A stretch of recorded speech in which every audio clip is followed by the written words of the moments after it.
personal. Vamos con las preguntas. A ver, acá Luciano, Hay Pablo. un poco de maldad en ese comentario. Perfecto.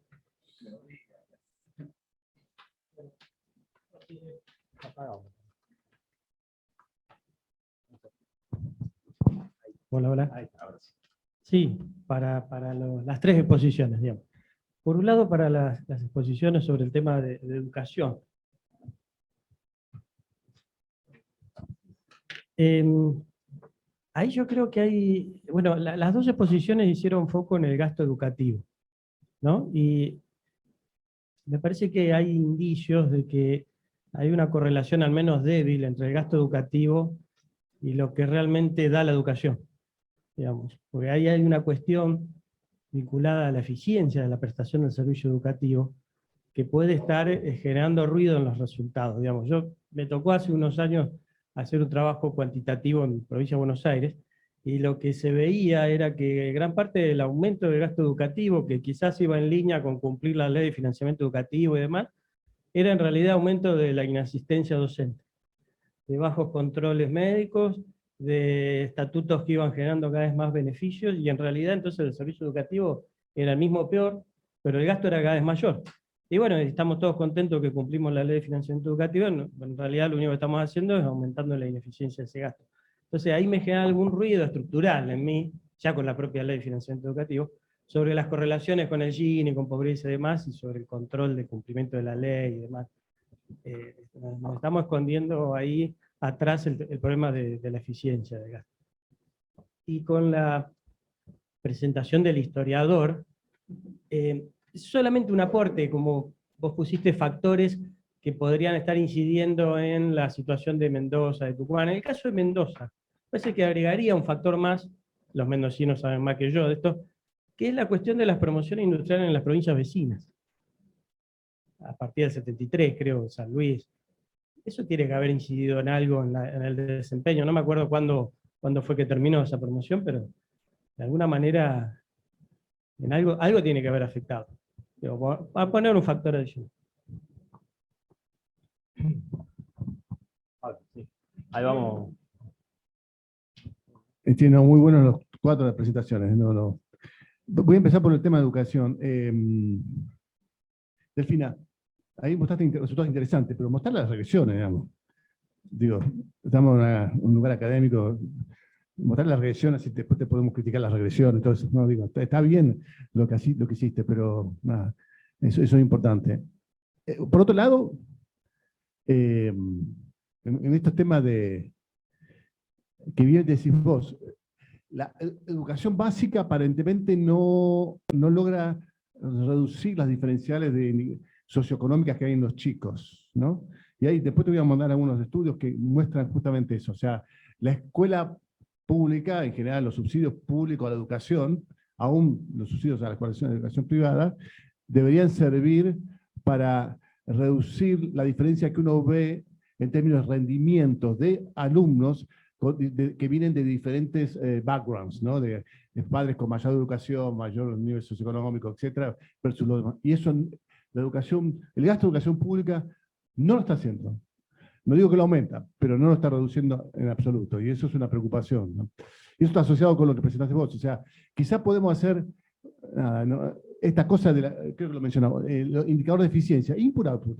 O sea, con los indicadores que tenés de gasto y después indicadores de resultados, hacer una especie de estimación no paramétrica sobre eficiencia, que creo que lo decías vos, y para ver un poquito si esto funciona. Y después, quizá hay que corregir el gasto en educación de algunas provincias del sur, donde la vida es más cara, entonces los salarios tienen que ser más caros, entonces un profesor, un maestro del sur que gana tanto más que de Tucumán, no es que tenga 2 veces más su salario real y no es que esté 2 veces más motivado que el de Tucumán, porque hay un tema de costo de vida. Bueno, ahora sí voy a criticar a mi colega. No, Maximiliano, me encanta que te hayas metido en este tema. 2 cosas. Cuando me muestran las correlaciones entre exportaciones y ingresos per cápita, esas son 2 variables endógenas. Detrás de eso hay cosas comunes, ¿no? La productividad. Y por supuesto vos mencionaste algunas cosas. Políticas nacionales, restrictivas de comercio, una macro desordenada, restricciones de gobierno, impuestos, digamos, al ingreso bruto, todo eso afecta decisiones ocupacionales, decisiones de invertir, de innovación de las empresas, y dentro de eso afecta las exportaciones. Todo es la misma cosa. Es una correlación donde las dos variables son las mismas. Entonces, sabemos que el desarrollo implica más comercio. Pero está bien que lo hayas mostrado, está bien que lo hayas mostrado. Pero no es que va para exportar más, hay que exportar más para crecer más, no. Las dos cosas son la misma variable. Lo que tenemos que entender, como bien pusiste al final, cuáles son las políticas que efectivamente me generan esa suerte digamos, de aprovechar la globalización, digamos, para el crecimiento, ¿no? Y claramente estoy de acuerdo con las dos primeras, creo que dijiste el tipo de cambio mal, llamémosle macro desordenada, políticas comerciales, y no estoy para nada de acuerdo en las dos que pusiste, o sea, los mercados regionales. Eso es un problema en el sentido de que las exportaciones, en todo caso, no son lo suficientemente productivas para ir más allá de Brasil. Y entonces podemos exportar a Brasil porque es un mercado que está cerca, está cerrado, y hasta ahí llegamos, pero no podemos ir con los limones a Francia. O quizá hay un problema de política comercial que no podemos levantar, y entonces eso tiene que ver con la política comercial, pero no tiene que ver con un problema, no tiene que ver con que ese sector ya no da más. No sé si no da más. Con la última, entonces. Y ahora va eso, sí. Sí, ahora va. Entonces, no sé si no da más. Digo, el mundo es grande. Mendoza puede exportarle vino, digo, si tiene, digamos, en algún momento va a haber restricciones de tierra, es cierto, pero nada, si vos accedas al mercado va a invertir más, etcétera. Yo lo que quiero decir es que no sabemos si estamos ahí.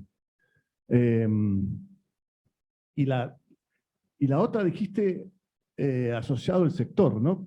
La cuarta, no me acuerdo ahora ya, que era... No, pero la cuarta es la que estás criticando. Y la tercera era los mercados regionales. Bueno, tiene que ver, sí. Entonces digo, no, eso no me convence mucho, pero digo, a ver, las políticas comerciales nacionales que cierran las economías claramente castigan por un problema de acceso a mercado más costoso porque estás en el interior a las economías regionales. Entonces, parte del problema de la sustitución de importaciones fue destruir, digamos, la potencialidad del interior para generar exportaciones, salvo las que son muy, muy eficientes, ¿no? En algún momento vino, salvo las que son muy, muy eficientes, pero digamos, si no hubiera tanta protección, surgirían otras cosas nuevas. No lo sabemos, ¿sí? Pero nada, era eso nada más.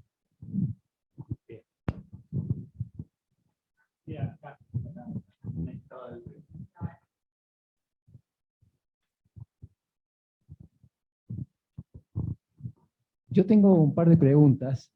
Una es para Delfina. Cuando vos presentaste los resultados, dijiste que el 90% del gasto educativo eran salarios, si no me equivoco. Eso decía la diapositiva. Ahora, la pregunta que te quiero hacer es por una experiencia personal en el Instituto de Economía y Finanzas, en Córdoba, cuando tuvimos que hacer un trabajo para el Ministerio de Educación.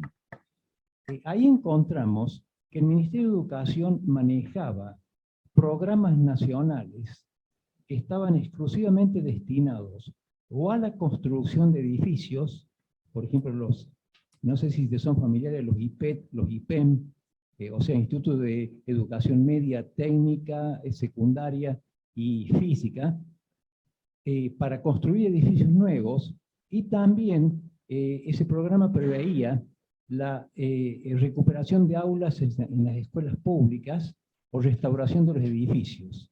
Cuando vos decís que el 90% del gasto es en salarios, ¿está considerado esos programas que son, digamos, extras que vienen con fines específicos? Esa es la pregunta. Y con respecto a Javier, pues Javier me pareció realmente extraordinario, ¿no? O sea que lo que te voy a decir es porque necesito saber, porque vos has dejado muchas cosas sueltas, pero de extraordinaria importancia. Por ejemplo, todo va vinculado al tema de la eficacia de la educación. Queda claro de la presentación tuya, nosotros sabemos que en parte lo que se dedica al gasto salarial o lo que se dedica al gasto de consumo, que es la mayor parte del gasto salarial, está vinculado a la política salarial docente. O sea, que una provincia tenga salarios más altos hace que su gasto docente sea mayor a lo mejor, pero eso no quiere decir que tenga mejor eficacia. Pero sí hay algunas cosas que yo no sé si vos las has tenido en cuenta para ver el tema de la eficacia. Por ejemplo, en el colegio primario, donde el 90% de los docentes son mujeres, por supuesto están afectadas por el tema de la maternidad. Entonces los ministerios de educación tienen suplentes. Ahora, no en todas las provincias el número de suplentes es lo mismo. Hay provincias donde a lo mejor hay 2 o 3 suplentes por maestra, pero hay provincias donde hay 6 o 7 suplentes por maestra, y ahí hay una fuerte incidencia sobre la eficacia, ¿no? Otra cosa, por ejemplo, se da en el caso de provincias como la de Córdoba, pero creo que también pasa en Mendoza y pasa en Santa Fe, donde la educación privada está cada vez teniendo más participación. O sea, cada año se ve que una parte sustancial de los alumnos de la escuela pública pasan a la escuela privada. Pero hay 2 clases de escuelas privadas. Son las escuelas privadas sin subsidio y las escuelas privadas que tienen subsidios de la provincia. En el caso de la provincia de Córdoba, que subsidia el 100% de los docentes de las escuelas privadas, y que su régimen salarial está fijado por SADOC, no por la UEPC. Ahí no puede tener incidencia la política salarial cuando medís in totum toda la eficacia de la política educativa de las jurisdicciones inferiores. Esa es la pregunta. Después pasamos. ¿Sí? Bueno, es para Emiliano nada más, y porque, bueno, casi me obliga tu comentario. Yo soy de acá de Mendoza y actualmente soy el presidente del Banco del Vino, así que la política vitivinícola es el pan nuestro de cada día para mí.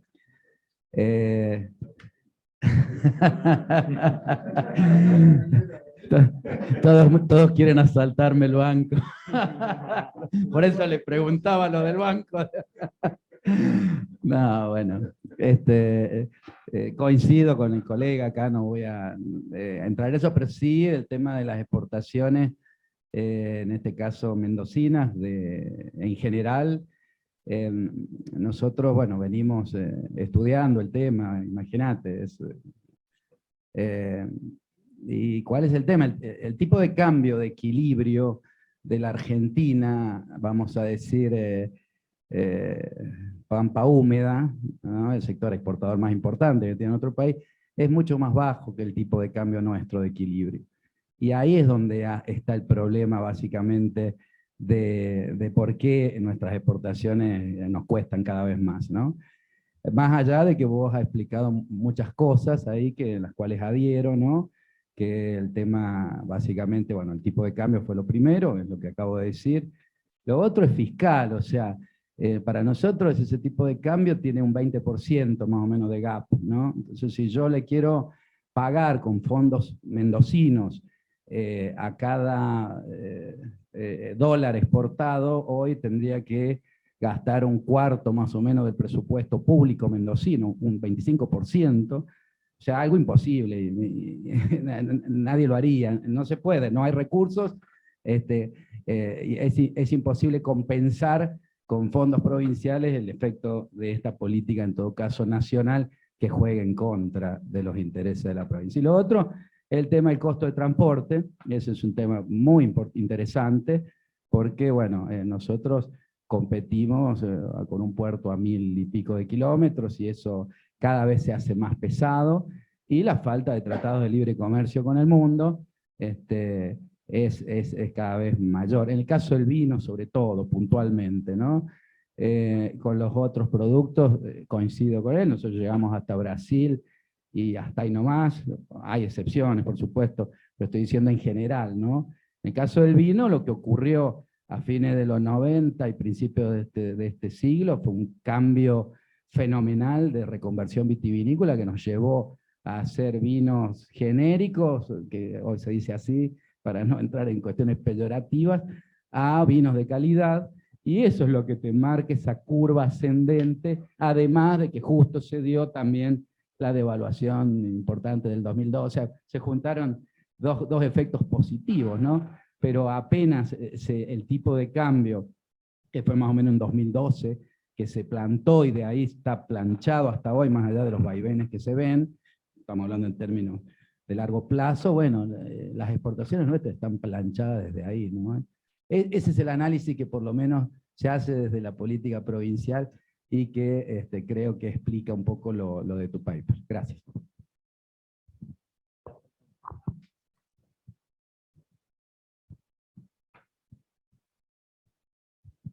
Muchas gracias. Mi comentario también va para Emiliano, muy en el sentido del amigo banquero, digamos. Que me interesó mucho, me voy a meter en temas de economistas, que no son los míos, pero me interesó mucho el digamos, la concepción de atar el desarrollo provincial a las exportaciones. Entiendo que hay un elemento importante ahí, en un país que en general tiene una performance exportadora terrible, uno de los países que menos exporta del mundo en relación a al tamaño de su economía, ¿no?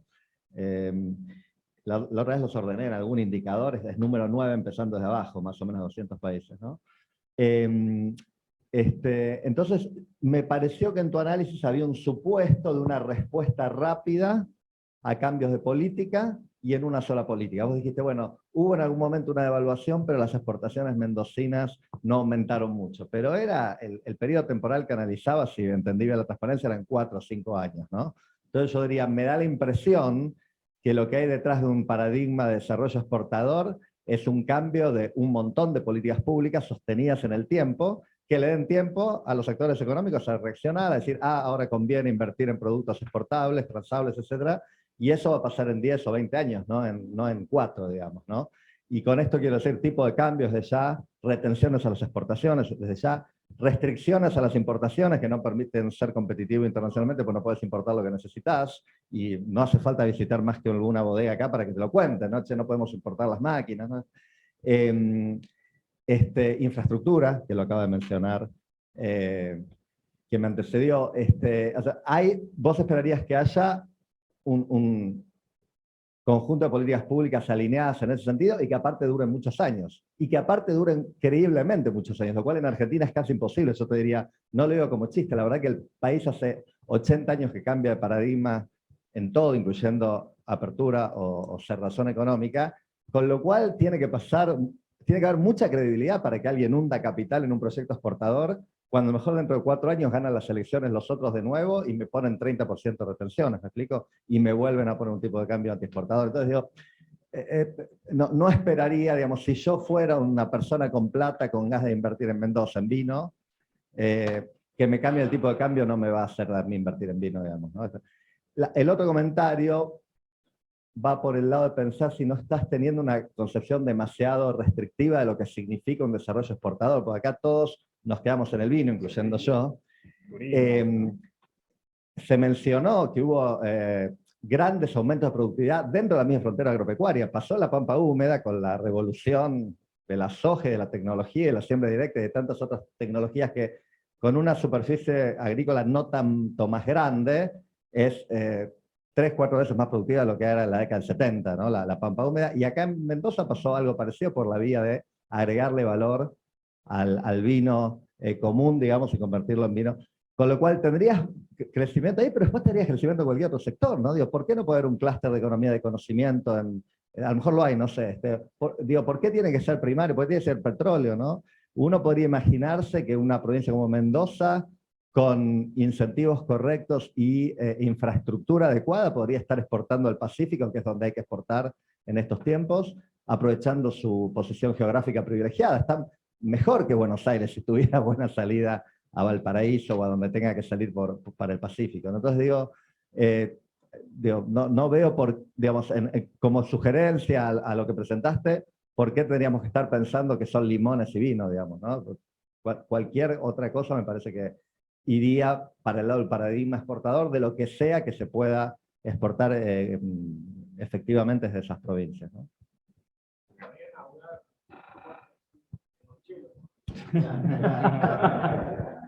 Bueno, o sangría. Bueno, Muchas gracias. Empecemos, ¿quieren contestar ustedes la de educación? Y después te dejamos y nos vamos a tomar café. A contestar todo. ¿Querés escuchar? Dale, dale, bueno. Bueno, muchas gracias.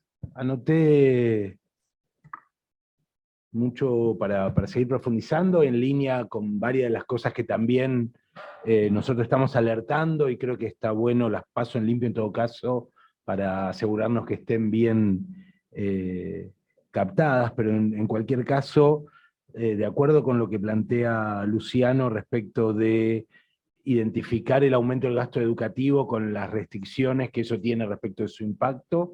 Es cierto que buena parte del incremento del gasto, la inversión educativa, post-ley de financiamiento educativo, no tiene sus impactos visibles en el corto, mediano plazo. Hay algún contraargumento que es que hay que esperar un poco de tiempo en torno a eso. Habrá que ver cuánto esto es materializable o no en los próximos años. También es cierto que el salario real aumentó, entonces ese salario real aumentado, más allá de los problemas de licencia, superposición de cargos, etcétera, muestran algún deterioro previo o algún esfuerzo o algún subsidio cruzado previo que los docentes invertían en el sistema educativo, que dejaron de invertirlo y que tendrá algún impacto indirecto en la calidad de la educación si lográramos encontrar esa relación entre salario y eficiencia, eficacia o rendimiento educativo.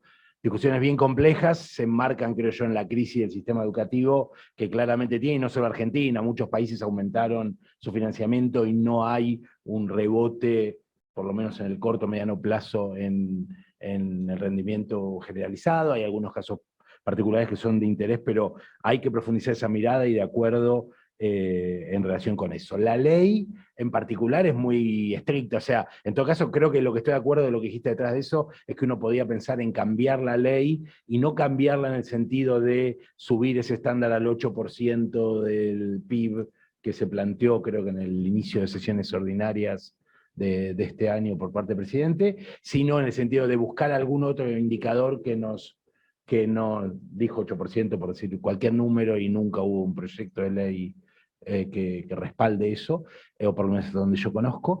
Lo que sí creo que podríamos buscar algún otro tipo de indicador o algún otro tipo de relación que nos permita sostener la priorización, sostener el esfuerzo, mostrar un interés de la sociedad por avanzar en el financiamiento educativo, sin que eso implique múltiples complicaciones. Por un lado, dificultad en que eso tenga un impacto efectivo, tal como se está planteando acá, y también que implique otras dificultades que muchas provincias tuvieron en relación, por ejemplo, a la evolución del salario en los hospitales, o en la justicia, o en la seguridad, que muchas provincias tuvo un problema importante en la aplicación de la ley.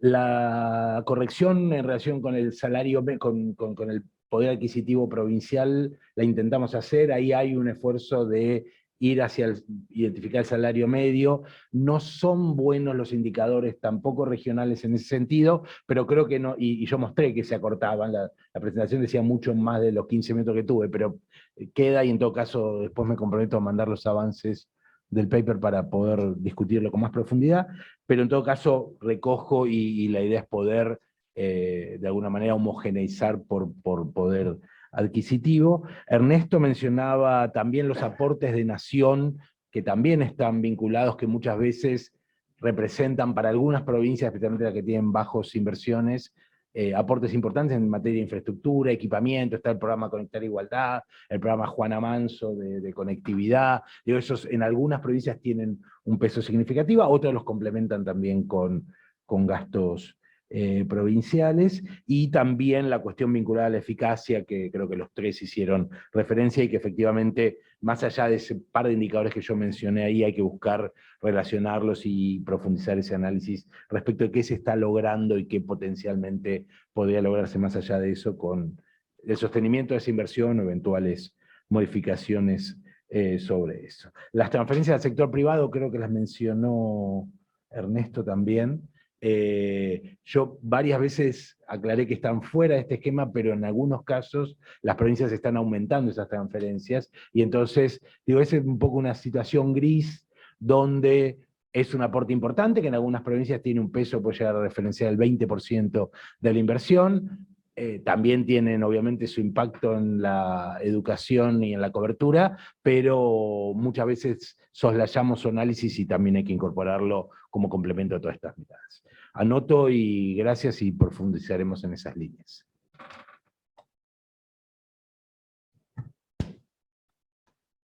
Con respecto al 90% que me mencionaste, esas cosas que me mencionaste no están incluidas y por eso es que es tan alto el nivel que se gasta en salarios.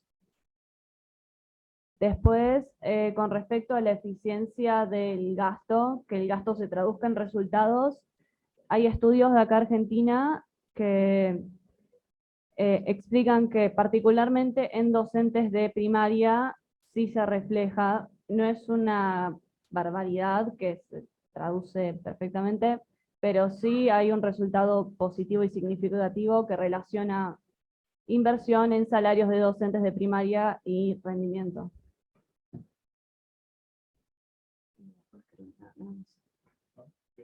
Gracias.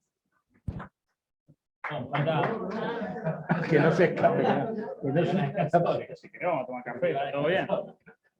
No, lo hago rápido igual para no ser demasiado pesado. A ver, hay varias cosas que... Hay un punto que creo que yo debo haberme expresado mal porque estoy 100% de acuerdo. O sea, en lo que vos planteas de la política comercial, Pablo, ni hablar. Yo, digamos, el tercer punto va directamente a eso. O sea, si nosotros no podemos comerciar más, si no podemos salir de Brasil, eso no es por ósmosis, es porque no hay, digamos, una disciplina de buscar nuevos mercados y demás. Estoy totalmente de acuerdo. Que también me lo dijiste vos y por eso digo, yo debo ser el que fallé expresándolo porque lo creo, y ese es como el tercer argumento. Con lo que ustedes están en desacuerdo es con el cuarto argumento, que es como el límite de la frontera productiva y demás, que ahora hablo de eso, ¿sí?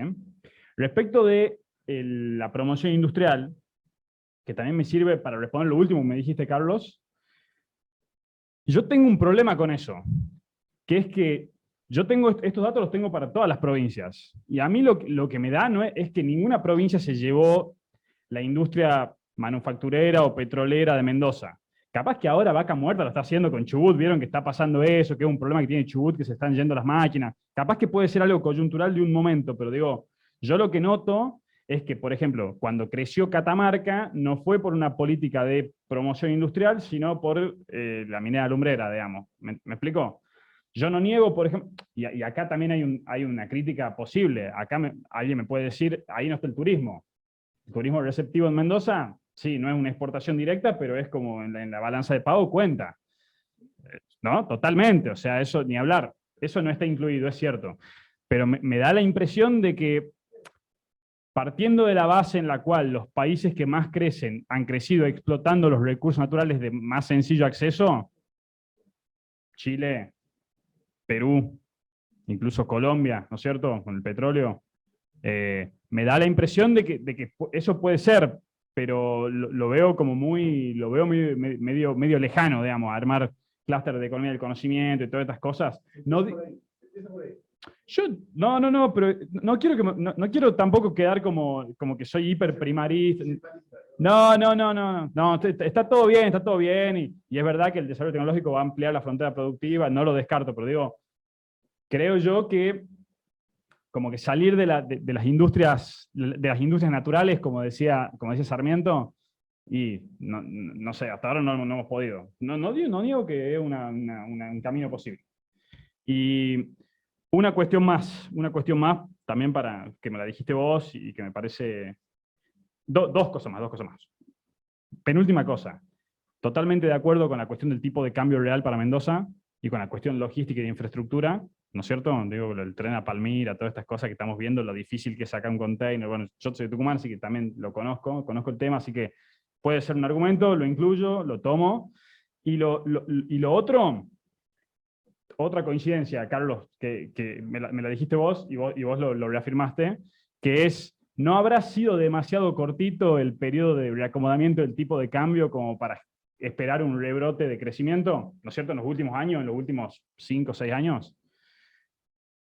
Y está bien, sí, o sea, digo, yo compro. A ver, hay gente que no hay gente que cree que es inmediato, ¿no? Que tipo necesitamos como liberar el tipo de cambio y que va a pasar como cuando era presidente Frondizi, ¿no es cierto? Va a haber una explosión de inversión y de crecimiento. Yo también, como vos, soy un poco más escéptico, pero bueno, me gustaba incluir ese argumento, que es un argumento muy remanido, eso de, bueno, el tipo de cambio termina por explicar todo nuestro mal o buen desempeño. ¿Ah? ¿Ok?